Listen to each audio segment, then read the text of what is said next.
Hi, I'm Tim Roble, and welcome to another episode of Adventure Athlete. Today I'm here to talk a little bit about what I've done to go back to using cast iron. I used to use cast iron camping, gosh, probably 25, 30 years ago. My mom gave me a skillet. It was seasoned. Take it out, you cook eggs in it, and it would just get stuck. Maybe I just didn't know how to do it then. I knew I was supposed to use oil, and I did. I think at the time I was using vegetable oil. Now I cook with cast iron. I just have put this back in the truck. Now, this pan is only about probably 5 or 6 weeks old. And I was using that It Just Doesn't Stick, that granite rock skillet. I got mine that was a square version at Target. And that's a wonderful skillet. For myself, I worry always about that non-stick stuff being, it says PBE free and, contaminant free, but I always worry about, is it truly something that down the road is going to be something that is not good for you. I know that health-wise, that cast iron is a really nice way. So probably about 3 months ago, I started seeing these cast iron skillets come across the radar that were super expensive.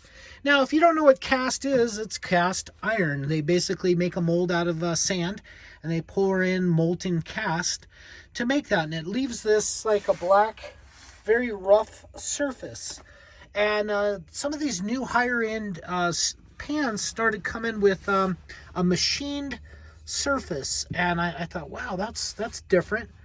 And we had started cooking again with cast at the house, so I was super interested.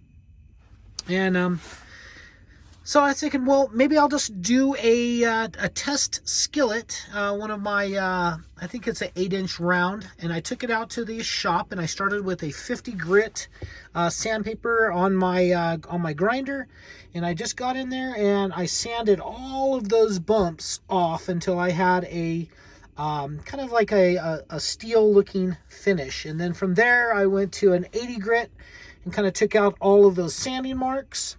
And from there, I went to a 120 grit, and I put that on a dual action sander, like a DA, something that you would use to prep a car for paint. And then from 120, I went to 160, and I just kind of wore out that 160 until I had a finish that I could kind of see myself in. Another thing that I did is I bought a little steel spatula. And I took this and I put this on the disc sander, and I rounded those corners so they match the inside corner of the skillet when you're trying to work with it. And that has worked out really well. So I'll tell you what I do.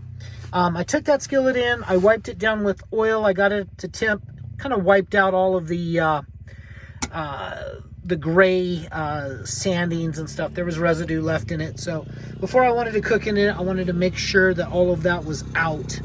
And I did that. And then basically what I did is I made tostadas. I took olive oil, put it in the pan, got it up to about 380 degrees. Now, cooking with olive oil, you want to stay low enough before it starts to smoke, because once it starts to smoke, it goes rancid and then becomes, I won't say toxic, but not as good healthy properties for you. So I'm using regular olive oil, and I cooked up some tostadas in it, and it left this finish that is super slick. So now I want to cook a meal. I take this off, and I put it on I cook it on the wood burning stove like I did last night, but I put a little oil in it. I get everything up to temp with the oil in it. And then once that's up to temp, then I can add my whatever I want to cook. Last night I did some stir fry, and it turned out wonderful. I just basically take a paper towel and I wipe this out after I eat. I'll put this, the food on the plate, and then I'll wipe this out with a paper towel. And then while the pan is still hot, I'll add just a touch a bit more oil.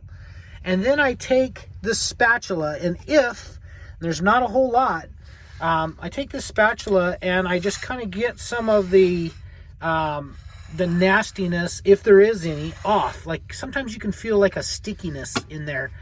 And I scrape all of that into one of the corners, and you'll feel the resistance. And once you kind of got all that off, then I just take a paper towel and I kind of wipe it out. So it doesn't require, this is what makes this such a great camping skillet. It doesn't require me using soap and water in the sink and using up some of my valuable resources. It allows me just to use a little oil and just one paper towel sheet. And then so that doesn't go to waste, I'll wipe down like the top of the wood burning stove that I use to cook on. And then I'll use that piece of napkin for starter to get the fire going. So this is a really good, easy method. The cast iron, like I said, I cooked on this last night. As you can see, the pan with this cubic mini, it does not sit all the way over the burning stone. There's not enough room. So I machined this plate on my CNC plasma, and then I welded it to the top here, just in a few areas. I also took the paint off of the top of the cubic mini before I put it down, just so it allowed for a bare metal to bare metal contact. I felt like that was going to transfer heat a lot better, and sure enough, it does. This oven runs between 300 and 500 degrees. I try to utilize the choke mechanisms to make it run right at 400. That seems to be perfect for me to cook on the top of this thing.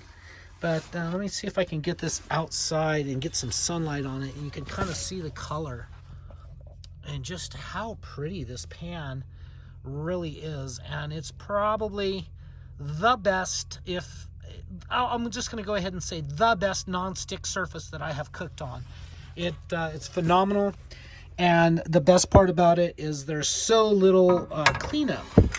Once again, like before I would cook, like say if you had a steak and it had seasonings, and you have a little bit of oil going down, you put your steak down, and then you flip it, and all those seasonings would stick to the cast iron, and then you take a spatula and try to get that off afterwards, and I would have a heck of a time. I'd have to soak it in water, boil water in it. Of course, that takes all of the oil that's down in the pores of the metal and raises those up and washes them out. So it's not a good process. So if you guys have any comments on how to do this, once again, I just basically started with a 50 grit and worked my way up to 160 until I had a really nice finish on this pan.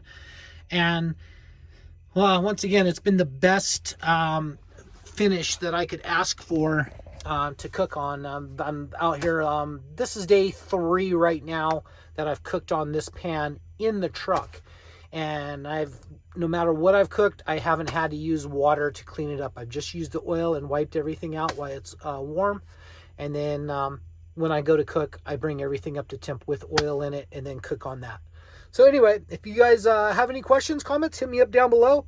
If you like this type of thing, hit like and subscribe. I appreciate your likes, and I appreciate your comments. Thank you guys for watching this video. I appreciate you, and I'll catch you here next time.